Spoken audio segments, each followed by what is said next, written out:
Hello, this is Ken Bottacher, also known as Bad Ken on the BattleForge forums and Cart in the game. The second BattleForge community challenge was to complete the Soultree on expert difficulty with a pure color deck, no Lifeweaving, Stone of Torment, Ensnaring Roots, Enlightenment, or Dreadnought allowed. There was also a reward for the funniest replay, but that's another video. In this video, I'm going to try something a little different. We're going to watch the replays of all 4 winners at the same time. Pobby playing Shadow, Ziraki Fire, Tyrex Noah Nature, and Zidaldo and Frost. Fire starts by summoning a Sunstrider and sends it immediately towards the power wells. Frost summons a small army of Ice Guardians and a Frost Mage. Nature goes with a Windweaver first, and Shadow summons a Forsaken and parks them across from the wall. Now here comes the first Twilight group, at the same time in all 4 matches. Fire brings back his Sunstriders to pull a Slaver away from the wall, while Shadow just happens to catch one on his way to the power wells. Frost makes short work of the first group with a strong medium attack on his Ice Guardians, and when Nature finishes, he sends his Windweaver to claim the power wells, and then he sacrifices it for Void Power. Shadow pulls half the defenders off the wall to join his Forsaken for a flanking attack. Frost refreshes his Frost Wards while he's waiting for the next group. And here they come. The second group shows up at the same time in all 4 games. Shadow's Defenders and Forsaken come in behind the group to hit the Archers, and Fire's Sunstriders do too. Shadow triggers a double upgraded Frenzy on his Forsaken, giving them more power and 20 seconds to live. Frost is mopping up fast again, but this is going to cause him trouble. Don't charge. The other players take a little longer, and all finish about the same time. Now, the reason finishing the second Twilight group early is a problem is that Viridia casts her free spell at a fixed time in this map.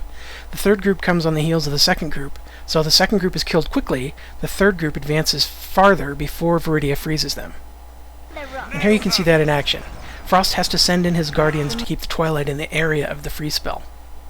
Once they're frozen, the players shatter the Twilight in various ways. Fire builds some Mortar Towers, Shadow builds some Life Stealers, Nature gets a Spike Root, and Frost gives his Guardians a home soil damage bonus. The Frost player hasn't built any power wells yet. He's using all his power in his army and keeping them buffed. Everyone else built 2 power wells after the first group of Twilight, and Nature got an orb in too.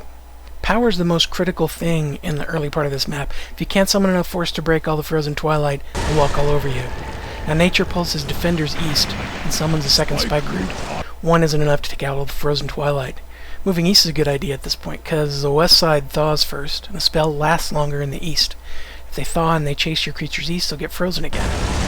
And here, Nature's move to the east pays off. These Twilight Warriors get refrozen. This fight draws to a close, well, if you can call it a fight, really, more like the smashing of Twilight statues. Frost peels off a Guardian since he finally has enough power to build power wells. He also starts sending his Defenders west early.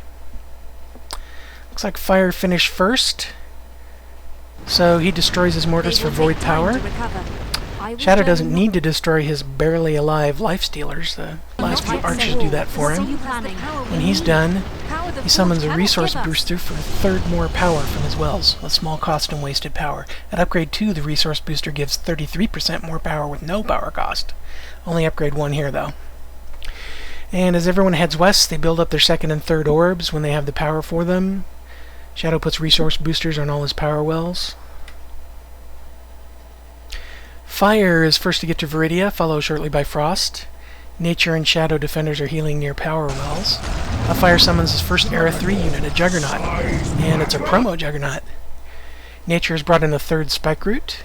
Fire is already done with the first group of Stonekin and moving right along. The faster you can kill Stonekin on this path, the less damage Viridia takes, and that leaves her more health for the boss fight. Fire summons another Era 3 unit, a fully upgraded Vulcan. Shadow summons the Fallen Sky Elf. This one at upgrade 1 can use Visions of Despair to make a single target take 150% extra damage for 15 seconds. Now Shadow summons a few Ashbone Pyros. These are fully upgraded, which gives them about 20% more damage, more lifesteal, and less life loss from instability. And Fire has made it to the top. He's going to use his Vulcan special attack to roast everything up there, and his Juggernaut to pound on the boss. Doesn't take long. Shadow rounds out his group with a Mutating Frenzy, which has an XL attack for the boss, and Fire is mopping up. He lost his Vulcans, and his Juggernaut has 24 health left. That was close. Now Shadow's at the top, and his Fallen Sky Elf hits the boss with Visions of Despair, and don't blink. The Pyros in frenzy waste him. Fire's Juggernaut gets healed by the Soultree and sets up to absorb Viridia's madness, and Shadow finishes off the stun cannon. Now Nature's at the top with a Razor Leaf and a few Spike Roots linked up for bonus damage. Spike Roots are nicely spaced to provide one target at a time for the boss and his minions. Takes him a little longer to kill the group, but with a little crowd control, he took very little damage. And Frost hits the top with a group of Tremors. Not the ideal unit for this group here, but he pops an Ice Shield, Ice Barrier, and Home Soil, and that certainly does the trick. Meanwhile, Shadow is getting ready to finish the map. Yes, finish the map using a few fully upgraded rifle cultists. Dark Grenade go boom. Fire's secret weapon is a Comet Catcher. Okay, I guess that's not much of a secret. Dark Grenade, with 2 volleys from the rifle cultist, does up to 3,600 damage. Buffed with Unholy Hero, that's 5,400 damage. That's a lot of damage. Nature sets up a breeding grounds to make Era 4 affordable, and Frost is just starting to build his 4th orb. Shadow's making surgical strikes with his rifle cultists and an occasional soul shatter, cutting his way to the 5th orb. Now, Fire's Juggernaut has joined the party, and he's calling shots for the Comet Catcher. That's up to 15,000 damage in a 15-meter radius. Nature's got a discount giant worm out, and it's starting to clean house.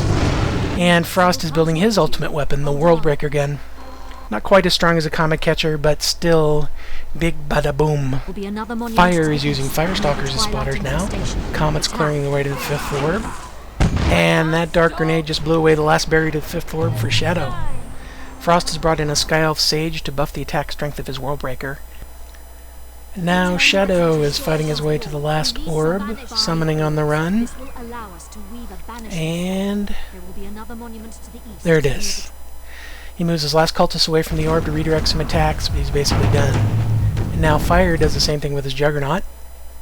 And one last Comet for good measure. Nature and Frost are still fighting off the wandering attack waves, clearing the path to the orb. And there, Shadow is done. And Fire. Really close times there. Frost sends in a Lyrish Knight as a spotter for his Worldbreaker. And there goes most of the ground forces. And Nature's Dragons are getting pretty beat up. He's using a lot of Surge of Light here, and that's fairly expensive power-wise. He's keeping them nicely spaced out though, so the Whisper attack doesn't disable them all at once. And Frost has pretty much cleared the way now, so he's sending him his Avatar for the last push. One last blast with the Worldbreaker. Takes out the paralyzing Wild Sapper Tower, and he's good to go after killing that last tower. Nature has a Burrower now, ready to make a run for it. His worms destroy the buildings and towers, but the Wild Sapper is still there. He summons more Burrowers on the run to get past the last of the Twilight, but he can't build the last orb because he hasn't got enough power. Frost does, though, and there's his 5th orb. And Nature makes sure the coast is clear for his Burrowers. And then he just destroys everything he can to get void power to feed his power pool. And just as Frost is finishing, Nature builds his last orb. I gotta hand it to these guys. I tried this challenge myself and I couldn't come close to these times. These guys show quite the persistence and creativity in these replays. And I have to congratulate one other player too, Creedonimus, who submitted a replay for every element. Nicely done, Creedonimus. Watch for the results of the next community challenge in a few weeks. T-Bird and Hafan have joined forces for another crazy challenge with insane restrictions on behind enemy lines. So long for now.